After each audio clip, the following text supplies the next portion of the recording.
Welcome and thank you for joining me. I'm Gerry Oginski, a New York medical malpractice and personal injury trial lawyer practicing law here in the state of New York. Today's topic is the straight truth about failure to diagnose cancer cases in New York. Here's what your attorney needs to know when evaluating a failure to diagnose cancer case. Number one, when were you or your loved one diagnosed with cancer? Number two, when had you last had any diagnostic imaging tests such as an X-ray, a CAT scan, or an MRI? That will be very important to know when you had last been evaluated. Number three, what complaints or problems did you or your family member complain of to your doctor and when? In other words, did the doctor fail to recognize and pick up on the fact that there were problems that should have been further investigated? And you also want to know whether there was blood work done. Why is this important?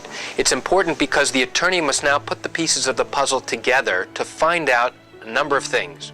They need to find out whether there was evidence of a problem that the doctor failed to pick up on. They need to find out whether the imaging tests and studies that were performed were improperly read. They need to know what type of cancer you are suffering from. Is it a fast-growing tumor? Is it slow-growing? What stage is the cancer at? Is it stage 2, where it could be treated and may be operable? Is it stage 4, where it has metastasized and spread to the rest of your body?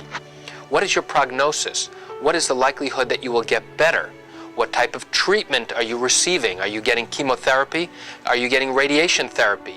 Are you having surgery to try and treat it?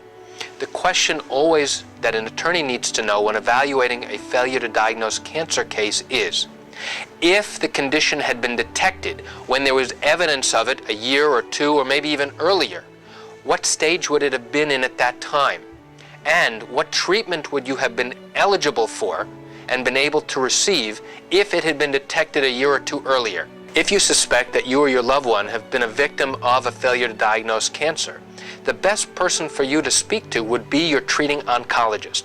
That's a doctor who treats conditions involving cancer, whether it's by chemotherapy or radiation therapy or something called palliative therapy, therapy to try and make you feel better even though they cannot treat the cancer. And the questions you should be asking your oncologist are, if treated earlier, would it have made a difference in the outcome? Would the treatment be any different if this had been detected earlier? And obviously, with all types of cancers, the sooner it's recognized and treated, the better the chances you have for survival. And obviously, you need to ask the oncologist, what would have been your chances of survival had this been detected earlier?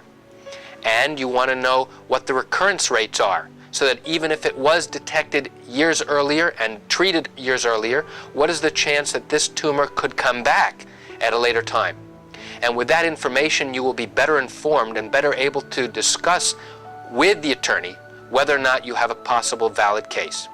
And I want to thank you for joining me. That's it for today's Straight Truth about failure to diagnose cancer cases here in the state of New York. I'm Gerry Oginski. Have a great day.